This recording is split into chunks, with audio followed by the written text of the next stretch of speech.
Conselho de CEO, com Carlos Zambrana.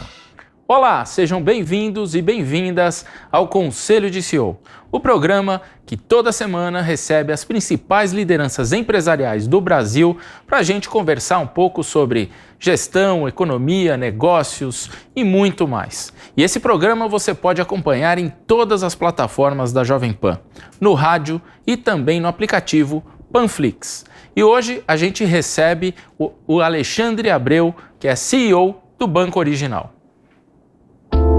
Aos 55 anos de idade, o mineiro Alexandre Abreu é um veterano do mercado financeiro. Começou jovem no Banco do Brasil e fez carreira na maior instituição financeira do país, chegando ao posto de presidente do banco. Foi também presidente do Conselho de Administração da Cielo, membro do Fundo Garantidor de Crédito e da Associação Brasileira das Empresas de Cartão de Crédito e Serviços. Desde 2018, comanda o Banco Original e tem liderado a transformação do banco em uma instituição financeira que também passou a prestar serviços tecnológicos para outras fintechs, com a empresa Original App. Ao todo, são mais de 60 parceiros. Com 3,7 milhões de clientes, o banco agora se prepara para mergulhar ainda mais no Open Banking. Ele vai contar todos os detalhes desta movimentação no Conselho de CEO. E a gente já está aqui no Conselho de CEO com o Alexandre Abreu. Alexandre, é um prazer recebê-lo aqui no Conselho de CEO. Muito obrigado, Zambrana. Prazer estar aqui com você. Abreu, o Banco Original foi um dos primeiros bancos digitais do Brasil e atua num mercado que hoje é muito saturado. Você tem muita fintech, muito banco digital e também tem as empresas varejistas que estão criando suas contas digitais. Eu te pergunto, não tem muita gente nesse setor? Não está saturado? Olha, eu acho que é um momento de transformação digital que se vive em diversas áreas, né? No Brasil e no mundo. E o mercado de bancos digitais no Brasil começa ali por volta de 2015. Né? O Banco Original foi o primeiro banco a se declarar como digital, 100% digital. Foi o primeiro banco a abrir uma conta corrente totalmente de forma digital, e de lá para cá, evidentemente, muitos outros bancos digitais surgiram, muitas fintechs surgiram, e acho que existe um boom, né, inicial, porque há uma demanda muito forte da sociedade por serviços bancários digitais, por diversas razões, mas evidentemente que como todo negócio na economia, em algum momento as coisas se acomodam. Né? E certamente os melhores vão passar para outras fases e nem todos vão seguir em frente. Essa é nosso palpite. Né? Como é que você enxerga essa questão de que os grandes bancos sempre disseram que a grande vantagem era ter uma rede de agências muito grande, né? E hoje, com o digital, muitos deles estão reduzindo a quantidade de agências. Hoje, você com a experiência de quem já esteve dos dois lados, já foi presidente do Banco do Brasil e hoje é presidente de um banco digital que não tem agência, qual que é a equação certa? As pessoas hoje não precisam mais de agências? Veja, a resposta é não. Hoje você consegue trabalhar, o Banco Original tem 4 milhões de clientes e nós não temos nenhuma agência. Não é? E nós temos todas as transações bancárias necessárias à disposição dos nossos clientes. Então, é possível você, sim, trabalhar sem agência. Agora, existe uma parte da população que vamos dizer, que está migrando, né, de um atendimento mais presencial, de uma relação mais presencial, para uma relação digital. Isso é um processo que acontece. Hoje, a grande maioria da população, em todas as idades, ela já começa esse processo de migração, mas ainda é um processo que ainda não terminou. A existência de agências ainda é um diferencial, porque você alcança relacionamento com pessoas nos mais diversos rincões do país, mas isso vem caindo. Por exemplo, o Banco Original hoje, ele tem clientes em todos os municípios brasileiros, os mais de 5 mil municípios brasileiros. Então não há nenhuma barreira hoje tecnológica de forma nenhuma que faz com que o cliente precise ter uma agência, não é? E com relação a ter ou não ter agência, eu estive dos dois lados, né? Como eu falei, existe vantagens e desvantagens. A grande desvantagem é o custo, né? Você manter uma agência bancária é um custo enorme. E a grande vantagem é você ter uma proximidade maior com o cliente. Mas nós, por exemplo, aqui no Banco Original, suprimos isso porque nós trabalhamos com pessoas atendendo virtualmente os nossos clientes, né? Nós temos gerentes, temos agentes digitais autônomos que funcionam como uma espécie de relacionamento de uma presença humana com os nossos clientes, ou seja, ele tem toda a vantagem do mundo digital, mas ele tem uma referência dentro do banco para estar conversando, uma pessoa para estar conversando, para cuidando dos assuntos, dos negócios dele no dia a dia. Aliás, muito tem se falado que a pandemia virou até um clichê, né? Acelerou a transformação digital. A pandemia acelerou também os costumes digitais dos clientes. Você sentiu alguma mudança depois da Covid-19 na relação dos clientes com o banco? Sim, veja, antes, a maioria dos bancos tradicionais, eles oferecem serviços digitais, mas não 100%. Tem uma série de processos que os bancos tradicionais acabam levando uma pessoa a ir numa agência para resolver, não diariamente, mas de tempos em tempos. E o banco digital não tem essa possibilidade. Ele tem que fazer tudo 100% digitalmente. Não tem como você pedir para o cliente para completar qualquer tipo de processo indo a algum lugar. Isso antes, para algumas pessoas, não era um problema, porque ela poderia perfeitamente, num determinado dia do mês ou em algum momento, ir até uma agência de vez em quando, sem problema nenhum. Hoje isso se torna um problema, porque mesmo um pequeno contato pode levar a uma transmissão, né, de Covid. Então, você ter uma conta de um banco digital se tornou uma vantagem do ponto de vista de se proteger mais, né? O banco digital ele oferece uma proteção maior para as pessoas com relação aos riscos de contaminação. Agora, eu não gosto, particularmente, de colocar isso como uma vantagem, porque a Covid ela foi um problema generalizado mundial, né? Uma tragédia humana, né?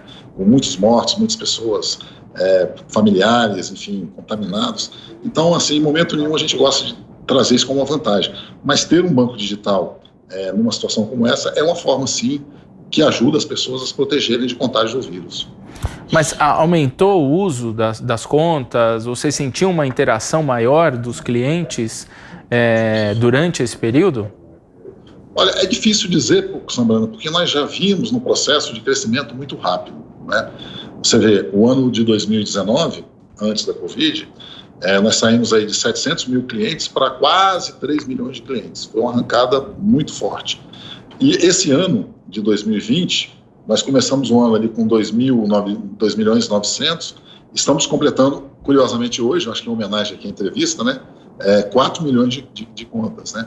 Então, a gente já vinha num crescimento muito rápido.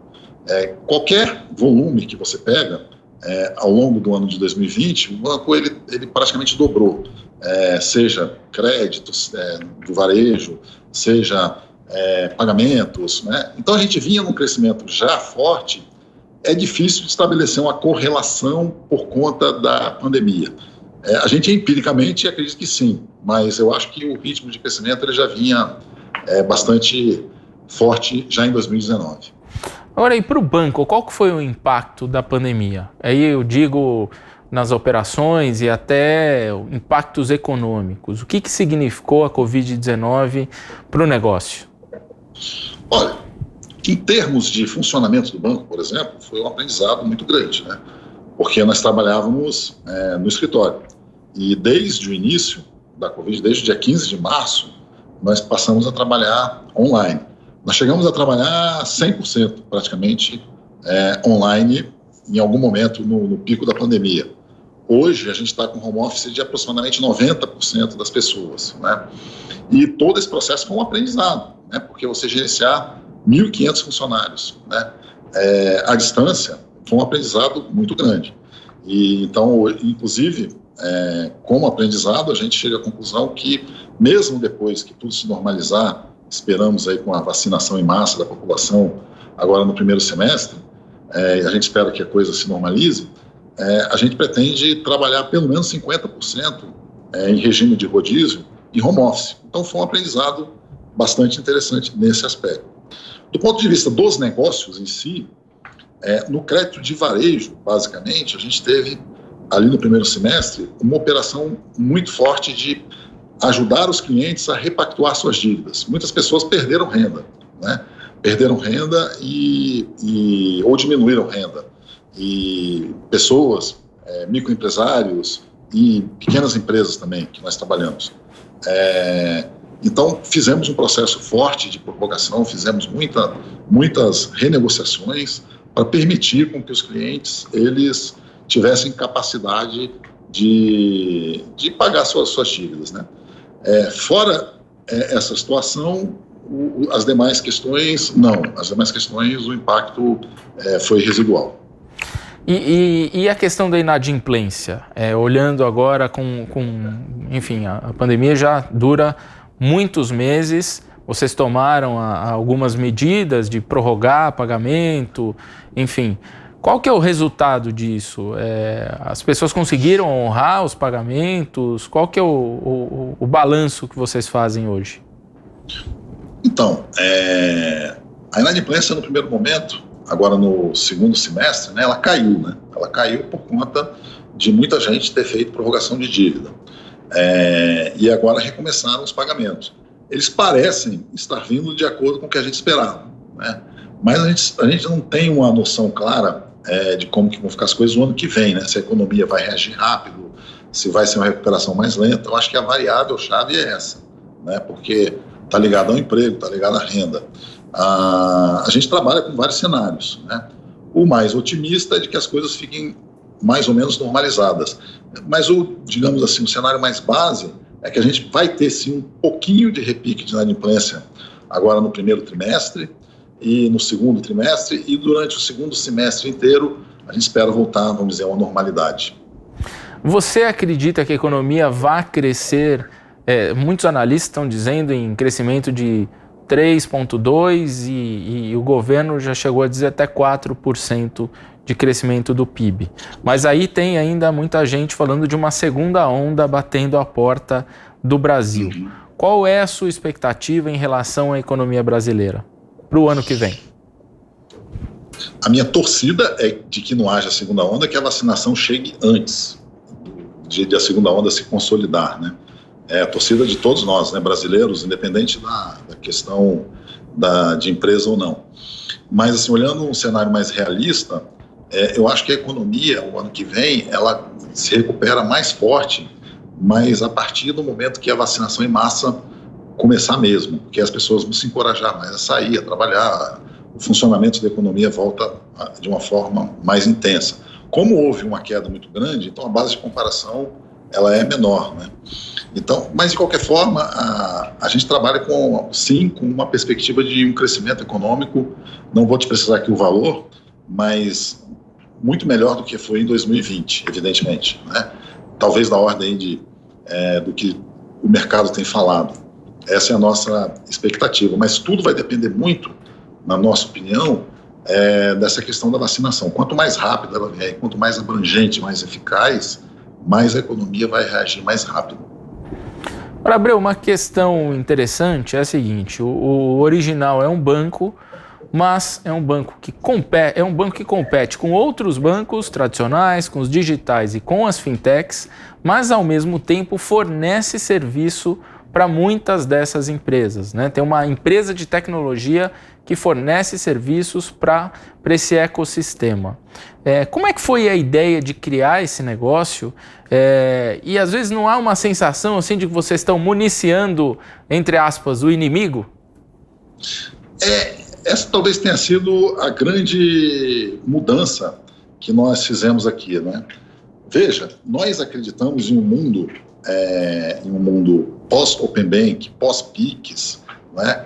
Onde as coisas vão estar cada vez, onde os diferenciais, eles não vão estar em você ter um determinado produto ou serviço uma tecnologia que ninguém dispõe, e sim no atendimento final ao cliente, não é? O relacionamento na proposta de valor que você faz ao cliente.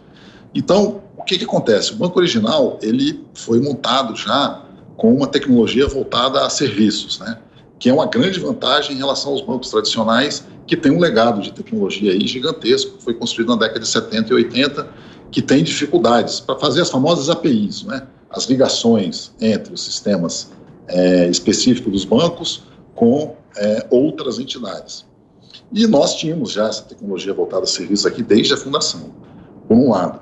E de outro lado, é importante você ganhar escala nesse mercado, né? Então, o que nós decidimos? Ok, vamos ter aqui uma série de serviços bancários prestados aos nossos clientes, mas por que não permitir com que fintechs e mesmo concorrentes digitais tenham acesso a esses mesmos serviços, e eles vão ter os clientes deles, que para nós vão ser usuários do sistema, e evidentemente a gente é remunerado por isso. Então, é mais ou menos como você não ter medo da concorrência. O meu relacionamento, o Banco Original, com os nossos clientes, nós temos convicção de que nós vamos entregar a melhor proposta de valor. E cada um dos nossos concorrentes vai ter o serviço, o banco, a empresa nossa de tecnologia Original Hub, né, ela é remunerada por isso, e é uma forma de nós também rentabilizarmos a nossa operação e termos o retorno do investimento que foi feito aqui em tecnologia, e sem medo de concorrência.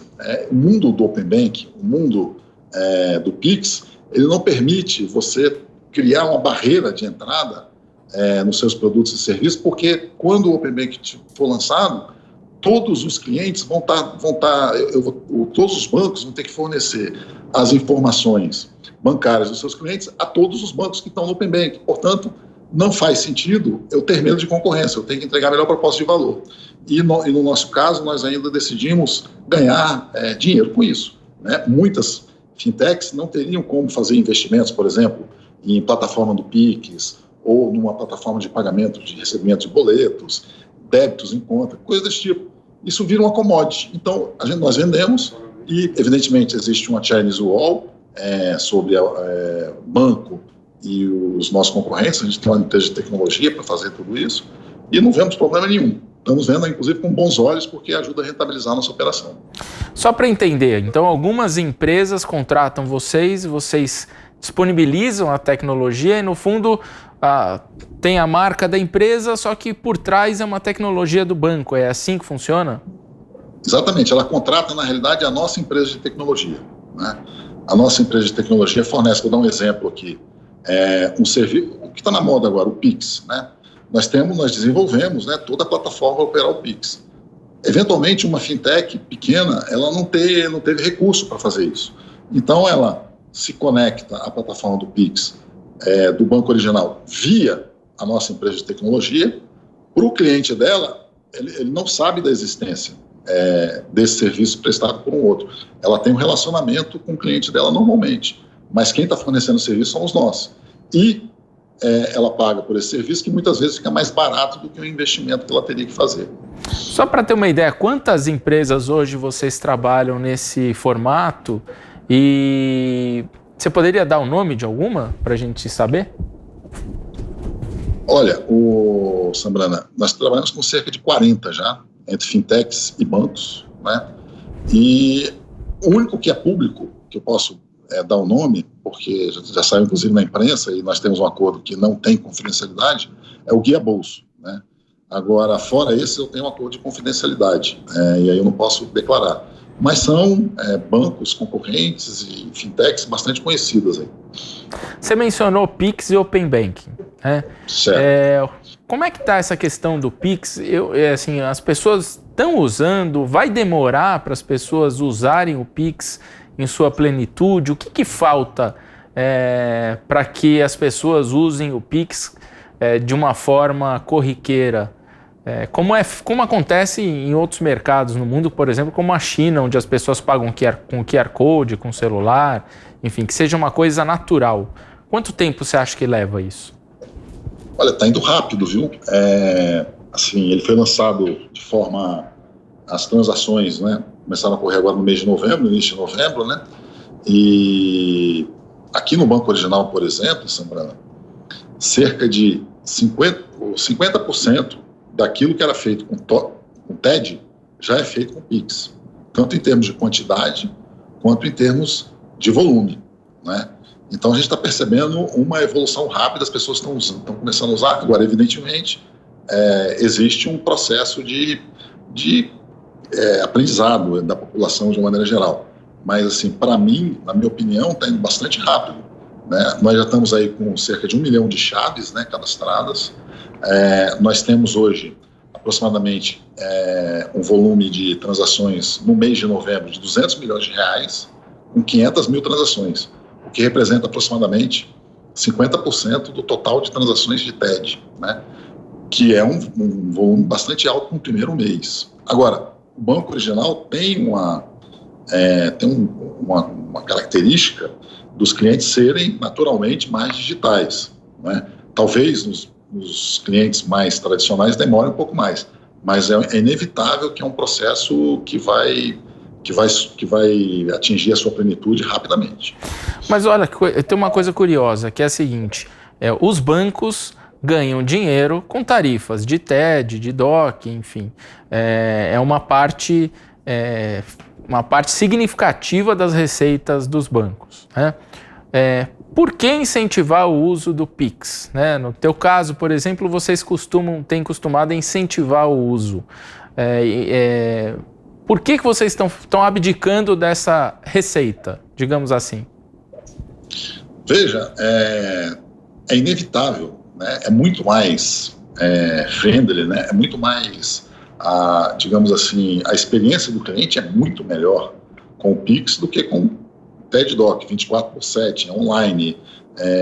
Basta você digitar uma informação, né? O TED Doc você tem que fazer agência, conta e, enfim, às vezes o CPF da pessoa. Aqui, com uma informação, você já envia um Pix, é muito rápido. É inevitável, é uma transformação que a gente precisa colocar à disposição do cliente, é uma tecnologia que a gente precisa colocar à disposição do cliente, e quanto mais o cliente usar e mais satisfeito ele tiver, existem N formas, né, de você fazer uma rentabilização da sua base de clientes, né? E não faz sentido você não incentivar esse tipo de tecnologia, se ela já existe e está funcionando muito bem.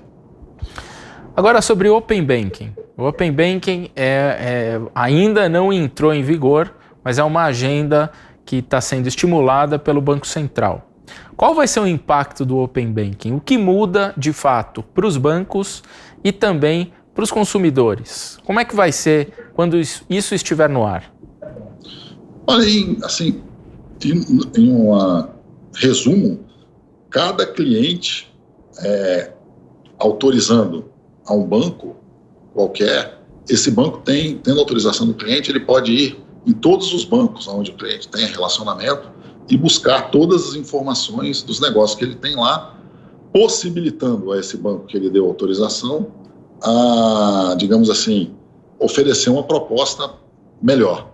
Então, em última análise, isso vai provocar um aumento muito grande da concorrência, o benefício para o cliente vai ser enorme, porque ele vai ter possibilidade de ter preços melhores nos serviços que ele consome, e a concorrência vai ser muito maior, né?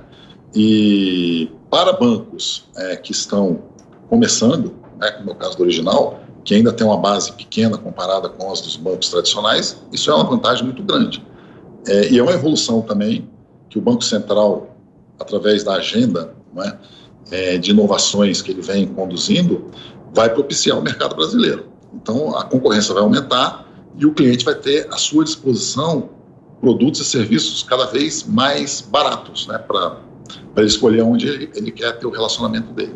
Maravilha. Abreu, a gente, como diz aqui o nome do programa, Conselho de CEO, a gente está caminhando para o final do programa e a gente sempre pede aqui um conselho do CEO. Então, por favor, qual seria o seu conselho, olhando aí 2021, para quem está escutando e para quem está assistindo esse programa? Olha, o maior aprendizado que a gente pode ter, inclusive com essa situação aí de pandemia, é que quanto mais nós achamos que sabemos, nós menos achamos que sabemos a respeito de pessoas, né? E as pessoas são tudo numa organização, né? As pessoas são tudo. E, assim, os nossos colaboradores, os nossos clientes. Então, o meu conselho é cada vez entender mais de pessoas e nunca achar que já sabe tudo, porque a gente sempre é surpreendido e estamos sempre aprendendo, não é? A lidar com pessoas, que é a chave do sucesso de qualquer empresa, principalmente quando se trata de uma empresa no ramo de prestação de serviço, como é o caso de um banco. Maravilha. Alexandre Abreu, presidente do Banco Original, muito obrigado pela sua presença aqui no Conselho de CEO. Eu é que agradeço a oportunidade, um abraço a todos vocês e a todos os seus ouvintes e internautas. Um abração. Maravilha.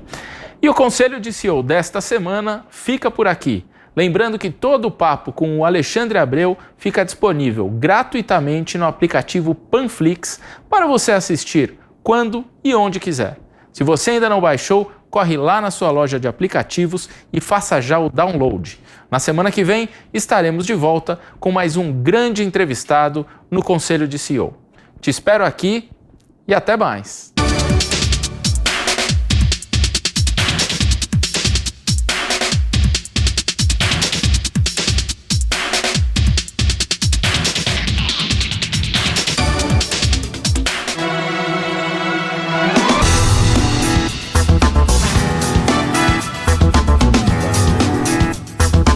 Conselho de CEO, com Carlos Zambrana.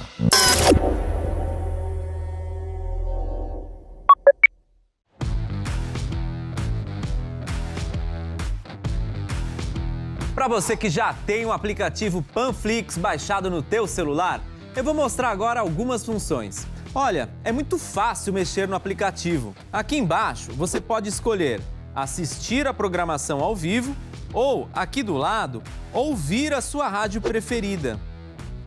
E se você perdeu algum programa ou quer assistir depois, é só vir aqui embaixo em Programas e escolher nessa lista. E também tem algumas novidades muito legais. Agora, por exemplo, você pode mandar um vídeo para um amigo pelo WhatsApp, Facebook ou mensagem. É bem fácil, basta clicar nessa seta e selecionar o WhatsApp ou Facebook ou mensagem. Você também pode favoritar esse vídeo para assistir depois, clicando nessa estrela.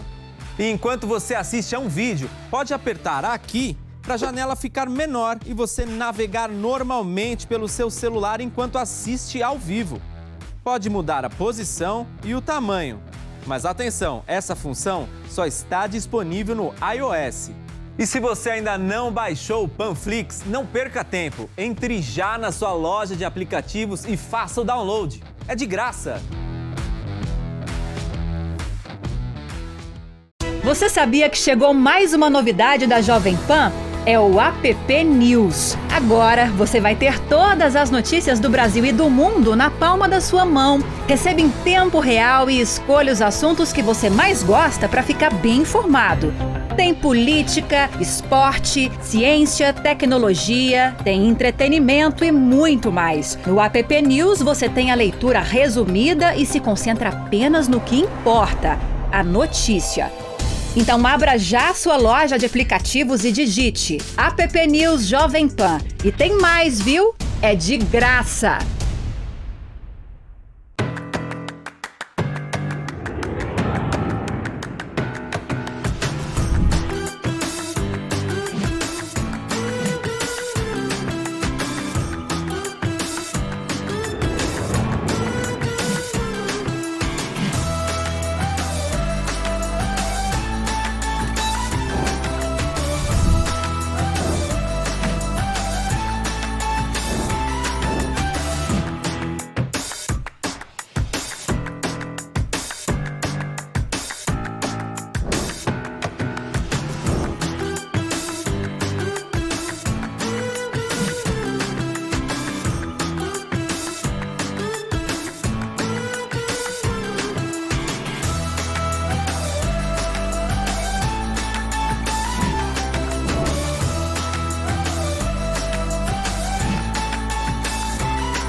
Baixe já o Panflix e chore de rir com as imitações mais iradas do planeta. Aí daqui a pouco vão deturpar o que eu tô dizendo e dizendo que eu sou misófilo, machista mesmo. Como é que fala esse troço, índio? Mas vamos começar aqui com as perguntas. O senhor está preparado para o show do Silvão, ministro? Vamos lá. Vamos à primeira pergunta, valendo uma excursão de Chernobyl. Acelera. São Paulo. Olha, acabei de chegar dos Alpes suíços, lá de Geneve, mas adoro esse clima tropical. Olha só, ministro, quem é culpado pelo aquecimento global? Número 1, Bolsonaro, Jair Bolsonaro, o presidente. O número 401. O presidente, mas não é do Brasil, não. Computador. Qual é a resposta? Certa resposta, o ministro acertou mais uma, mas tá impossível esse ministro. Vou mandar minha saudação aí para o pessoal da República da Índia. Então você já sabe. Procure Panflix na sua loja de aplicativos e assista tudo de graça.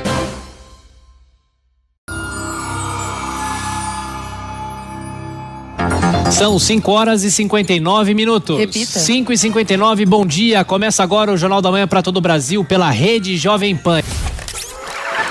Você sabia que agora a Jovem Pan é muito mais que rádio? É imagem, é inovação, é multiplataforma, é digital. Uma nova maneira de produzir e distribuir conteúdo com o melhor do jornalismo, entretenimento e esporte. E tudo isso aqui bem na palma da sua mão, no seu celular, no tablet, no computador e até mesmo na sua televisão, na nossa plataforma de conteúdo, a Panflix. Essas e outras notícias você acompanha. E os nossos números não param de crescer. No YouTube, em apenas um mês, são mais de 250 milhões de visualizações e 60 milhões de usuários únicos por trimestre. É muita gente assistindo a Jovem Pan.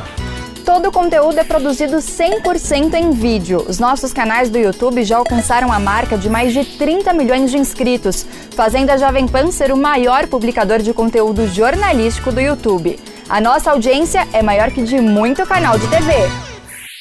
E falando em visualizações, só o jornalismo da Pan, com o Jornal da Manhã e o programa Os Pingos nos Is, alcançam 4 milhões de views em apenas um dia. Sem falar do Pânico, que sozinho chega a 1.500.000 visualizações por dia. E o esporte da Jovem Pan também está com tudo. A gente alcançou a marca de 1 milhão de views no nosso canal. E quando o assunto é rádio, a Pan tem um alcance gigante no país. São mais de 100 emissoras no Brasil, cobrindo 2.200 cidades e mais de 18 milhões de ouvintes por mês. Na cidade de São Paulo, a Jovem Pan alcança o primeiro lugar entre todas as rádios da capital durante o Jornal da Manhã, o 3 em 1 e os Pingos nos Is. Um público 70% de classe AB, sendo 55% homens e 45% mulheres. Nas redes sociais, Twitter, Facebook, Instagram e LinkedIn, são mais de 25 milhões de seguidores, curtindo e compartilhando todo o conteúdo da Jovem Pan. E quer saber onde você também pode acompanhar a Pan? No Spotify, no Deezer, no iTunes, no Google.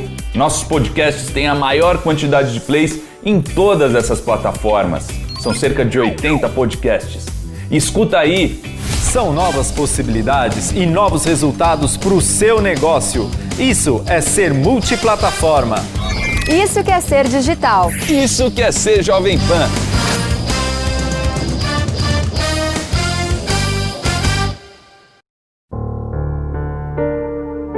Tudo que era movimentado simplesmente parou.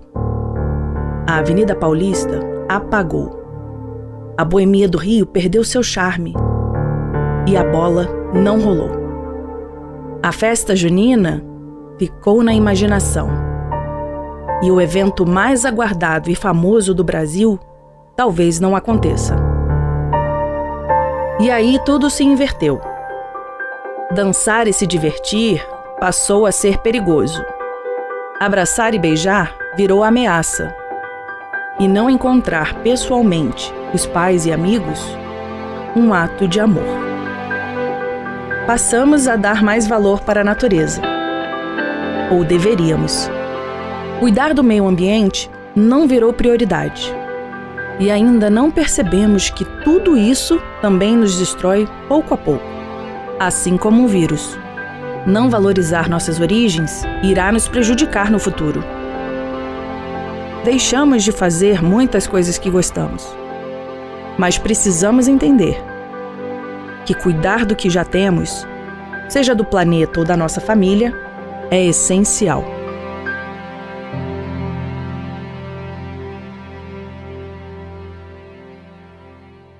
Olá, tudo bem? O especial Tá Explicado deste fim de semana começa falando de saúde. Sabia que o Brasil é o 5º país mais sedentário do mundo, segundo a Organização Mundial da Saúde, e que mais da metade da população está acima do peso? E para piorar, a obesidade é um dos fortes fatores de risco para a Covid-19.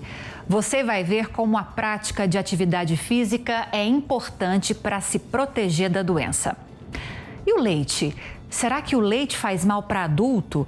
Você já deve ter ouvido falar que o ser humano é o único mamífero que continua bebendo leite mesmo depois que cresce. E é verdade. Mas será que isso é recomendável? E por fim, vamos falar sobre o órgão que é responsável por fiscalizar todas as esferas de poder, o Ministério Público. Te explico mais sobre o papel dessa instituição que não faz parte nem do Executivo, nem do Legislativo, nem do Judiciário. Vamos nessa?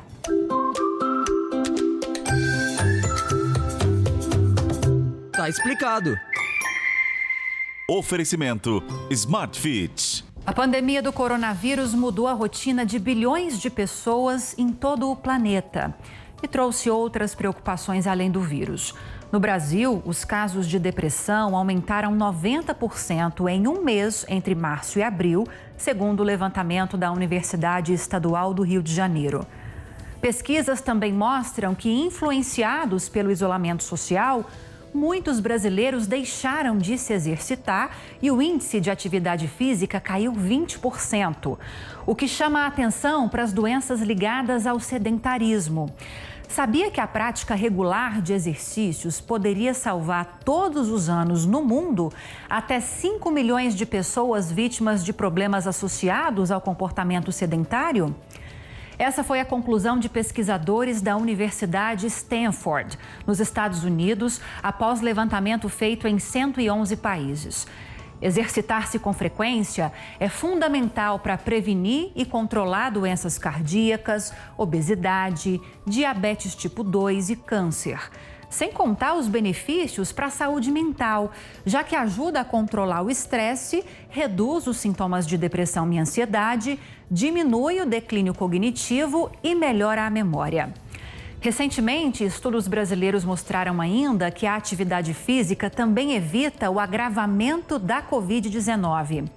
Segundo os pesquisadores, durante os exercícios, os músculos liberam um hormônio chamado irisina, que tem o poder de reduzir a produção de uma proteína que é responsável pelo transporte do vírus para dentro das células. Tanto é que o índice de hospitalização chega a ser 34% menor em pessoas fisicamente ativas. Então, movimente-se, caminhe, pedale, mantenha uma rotina de exercícios, de treinos. 20 minutinhos todos os dias já podem fazer uma grande diferença na qualidade de vida. As academias são ótimas opções para quem busca estrutura adequada e orientação profissional. Em todas as unidades da Smart Fit, por exemplo, foram implantados protocolos de limpeza e segurança rígidos que incluem o monitoramento de quem entra e quem sai da academia, reforço nos processos de higienização, campanhas de conscientização, uso da máscara e distanciamento. Todas as medidas de biossegurança foram aprovadas e supervisionadas por profissionais de saúde. Ou seja, não há motivo para ficar parado. Tá explicado. O Ministério Público é uma instituição autônoma, dotada de independência funcional e administrativa. Ele é responsável por fiscalizar todas as esferas do poder público e, para isso, conta com alguns mecanismos, como ajuizar ações penais contra quem cometeu crimes, promover ações civis públicas de interesse coletivo e executar ações contra leis que ferem a Constituição. Uma das mais novas funções do órgão é realizar investigações criminais. Esse processo geralmente começa com a abertura de um inquérito policial e depois as investigações são encaminhadas ao Ministério Público. E aí, com base na análise dos documentos encaminhados pela polícia, os procuradores decidem se devem ou não oferecer a denúncia à Justiça, a quem caberá o julgamento do caso. Porém, em 2015, por decisão do Supremo Tribunal Federal, o Ministério Público também passou a poder investigar crimes diretamente. Um exemplo disso é a própria Lava Jato, considerada a maior operação de combate à corrupção e lavagem de dinheiro da história do país. Neste caso, a Polícia Federal conduziu as investigações iniciais e encaminhou todos os relatórios ao Ministério Público Federal. Só que, além de analisar toda essa documentação, os procuradores também conduziram trabalhos investigativos. O Ministério Público Brasileiro é constituído pelo Ministério Público da União e pelos 26 Ministérios Públicos Estaduais. O da União, por sua vez, é formado pelo do Trabalho, Militar e pelo Ministério Público Federal, que é o que faz parte da força-tarefa da Lava Jato. O cargo de Procurador-Geral da República é ocupado hoje por Augusto Aras. Ele é o chefe do Ministério Público da União e do Ministério Público Federal. A sua nomeação é feita pelo Presidente da República e precisa ser aprovada pelo Senado Federal. Já a nomeação para os cargos de Procurador-Geral dos Estados é feita pelos governadores, com base numa lista tríplice formada pelos candidatos mais votados entre os integrantes de carreira do próprio Ministério Público local. Tá explicado. O leite é um alimento completo. Tem proteína, carboidratos, gorduras, vitaminas e minerais. Só a proteína do soro do leite tem diversos benefícios, como ações imunológicas e antioxidantes. Nutrólogos recomendam que crianças até 12 anos, desde que não sejam intolerantes à lactose, devem consumir leite integral. Além de conter os nutrientes que elas precisam, estudos mostram que o alimento também auxilia na redução da obesidade infanto-juvenil. Mas e os adultos, devem ou não beber leite? Segundo a Associação Brasileira de Nutrologia, o leite é uma opção saudável em qualquer idade, mas é preciso que o consumo seja equilibrado, como alerta o presidente da entidade, Durval Ribas. Todos nós precisamos dos nutrientes presentes no leite para manter o bom funcionamento do nosso organismo. Então, quando o consumo é feito de forma equilibrada, só há benefícios para a saúde. A recomendação é que mulheres bebam no máximo 1,5 copo de leite integral por dia. Já os homens, por terem mais músculos e queimarem gordura mais facilmente, podem consumir até o dobro disso. Apesar de a bebida ser uma importante fonte de cálcio, não é a única. Os adultos precisam de cerca de 1.000 miligramas do mineral por dia para suprir as necessidades do organismo. Enquanto 1 copo de 200 ml de leite tem cerca de 240 miligramas de cálcio, 100 gramas de sementes de gergelim tem 825. O nutriente também está bastante presente nas folhas de coentro desidratadas, no mix de cereais, na sardinha e também na couve refogada. A regra, então, é moderação e variedade no cardápio. Se você gosta, beba leite, mas também procure substituir parte do consumo de gordura animal, presente não só nos lácteos, como também nas carnes, pela gordura vegetal, encontrada no abacate, castanhas e sementes. Esse hábito pode reduzir em até 24% o risco de doença cardiovascular e em até 25% o risco de AVC. Tá explicado? Até a próxima!